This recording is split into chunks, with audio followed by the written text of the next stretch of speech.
Bienvenue sur Africa 24 pour cette nouvelle édition de l'Africa Tonight. Au sommaire de l'actualité, l'ancien président du Zimbabwe, Robert Mugabe, est sorti de son silence pour la première fois depuis sa démission. Il affirme avoir été victime de coup d'État. Au Bénin, les tensions sociales se poursuivent. Plusieurs secteurs font grève depuis le début du mois de janvier. Centrales syndicales et gouvernement peinent encore à trouver un compromis.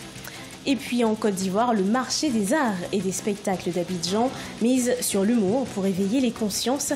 Il se déroule du 10 au 17 mars 2018. Mais tout d'abord, en Afrique du Sud, inculpation de l'ancien chef de l'État, Jacob Zuma, pour corruption. La justice a annoncé que les 18 chefs d'inculpation pour corruption vont être rétablis. Il est accusé d'avoir touché des pots de vin dans une affaire de vente d'armes à la fin des années 90. Cette décision survient un mois après la démission du président Jacob Zuma, contraint de céder sa place sous la pression de son parti, le Congrès national africain. Robert Mugabe sort de son silence au Zimbabwe. L'ancien président s'est exprimé pour la première fois depuis sa démission forcée. Il accuse son successeur d'avoir trahi toute la nation. On l'écoute.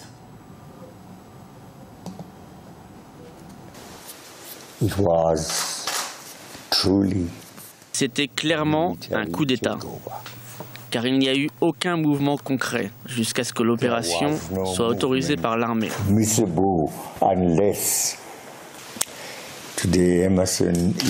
Aujourd'hui, Emerson n'est plus dans mon camp. Je ne suis plus le président, il l'est. Il n'est pas de haine à son égard. Il n'est simplement pas à sa place. Il n'est pas légitime. Les perspectives économiques sont bonnes pour le Maroc, selon le Fonds monétaire international. Pour le FMI, l'économie du pays a repris de la vigueur en 2017 et les perspectives à moyen terme sont favorables, avec une croissance attendue de 4,5% d'ici 2021. Le FMI a appelé également à poursuivre la mise en œuvre des réformes pour la croissance économique du pays.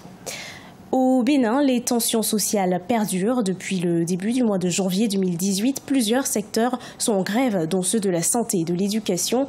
Les enseignants des universités nationales du Bénin ont décidé de passer de 72 heures à 96 heures de grève par semaine. Plus de précisions avec Ashley Duprat. La fronde sociale perdure au Bénin. Entamée le 16 janvier, la grève des enseignants ne cesse d'être reconduite. En cause, les multiples revendications du corps enseignant qui ne semblent pas trouver de réponse auprès du gouvernement. Les négociations sont dans l'impasse. Dans l'impasse, la dernière rencontre de la semaine qui est en train de s'achever, mardi et mercredi de cette semaine, on n'a pas réussi à convenir. On ne s'est pas entendu avec le pouvoir. Le pouvoir a fait des propositions qui étaient largement en deçà des attentes des confédérations centrales syndicales et donc des travailleurs. Au cœur des crispations, la défalcation subie par les enseignants, tous niveaux confondus. La situation n'est pas nouvelle au Bénin. En 2014 déjà, le corps enseignant avait observé une grève de 3 mois. Alors face au risque d'année blanche du système scolaire béninois, le gouvernement redouble d'efforts pour poser des actes d'apaisement. Je ne doute pas qu'un terrain d'entente pourrait être trouvé, car les responsables syndicaux ont pu constater la bonne foi et la flexibilité du gouvernement qui a bien tenu compte de leurs observations dans les discussions. En attendant une sortie de crise, les enseignants des universités nationales du Bénin ont par ailleurs décidé de passer de 72 heures à 96 heures de grève par semaine, réduisant ainsi à 1 le nombre de jours de cours pour les étudiants. Maître Abraham Zinzindoé, président du parti béninois La Renaissance du Bénin, est avec nous sur ce plateau pour parler de la situation sociale au Bénin et puis également de l'évolution de son parti. Bonsoir maître, merci. Merci d'être venu. Alors, comme on l'a vu dans le sujet, depuis le début du mois de janvier, plusieurs secteurs sont en grève au Bénin, notamment dans le domaine de l'éducation. Le dialogue entre les syndicats et le gouvernement au début du mois de mars s'est soldé sur un échec. Alors, quelle serait la solution pour sortir de cette impasse ? Ben, il n'y a que le dialogue. Il n'y a que le dialogue. Il n'y a que la négociation, les concertations pour sortir de cette crise, parce qu'il ne va pas de l'intérêt ni de l'État, ni des enseignants, ni des élèves, ni des parents d'élèves, ni de l'école béninoise, ni du Bénin. Je crois que c'est pas le dialogue, pas la compréhension réciproque que le Bénin pourra sortir de cette crise, surtout au niveau de l'enseignement et de l'enseignement primaire, parce que pour les enfants, quand c'est raté à ce niveau, on ne peut plus rattraper. Je crois que... Autre thématique très importante, le trafic de faux médicaments. Alors, le Bénin serait devenu une plateforme de trafic de faux médicaments. Chaque année, plus de 100 000 personnes en meurent. Alors, est-ce que l'État n'a pas aussi sa part de responsabilité? Oui, là, c'est dramatique. C'est dramatique, les faux médicaments, parce que la santé, ça ne pardonne pas. Mais quand vous parlez de responsabilité de l'État, l'État, ici, c'est à travers ses agents, ses fonctionnaires. Et nous savons qu'en cette matière criminelle, la responsabilité est personnelle et individuelle. Donc, ceux qui ont organisé cela, que ce soit dans les officines de l'État ou les officines privées, doivent répondre de leur forfait. C'est impardonnable. La santé, ça ne pardonne pas. Hein? On ne revient pas sur la santé. Donc, de ce point de vue, je crois que les juridictions ont eu la main lourde, ont frappé fort. C'est un signal fort que les tribunaux viennent de donner. Pas les sentences qui sont sorties. Passons maintenant à la politique. Que reste-t-il du parti La Renaissance du Bénin après la crise qui a conduit à la destitution de l'ancien président Léadi Sogo, qui a été écarté du parti, notamment pour sa gestion solitaire.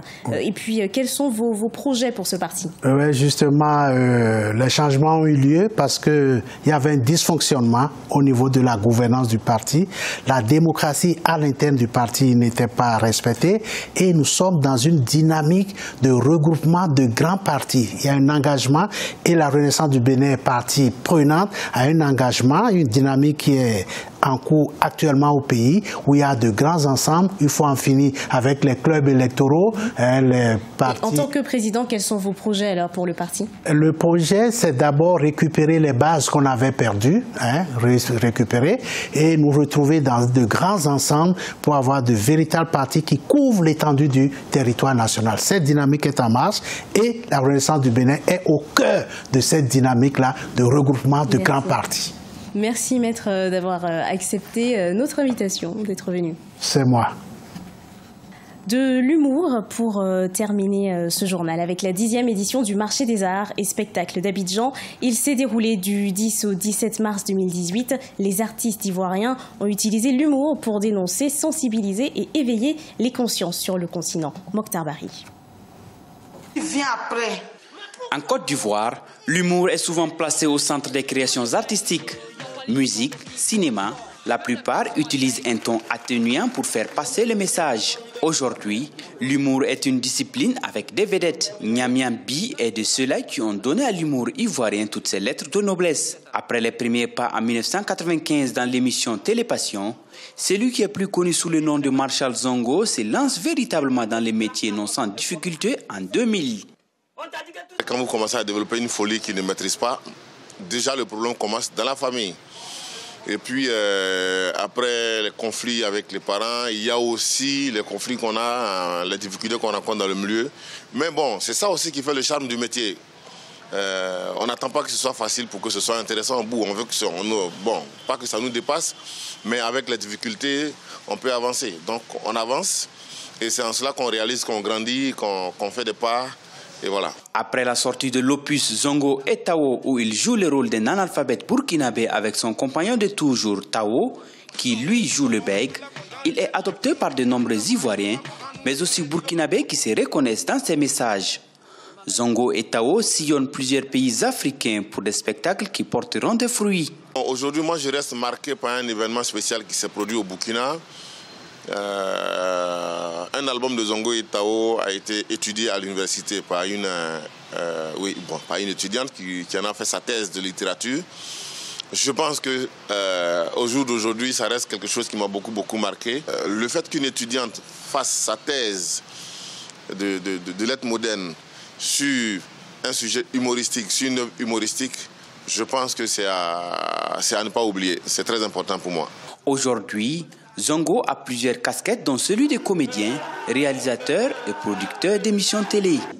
Il est aussi chargé du volet humour dans l'organisation du marché africain des arts et spectacles d'Abidjan, le Massa.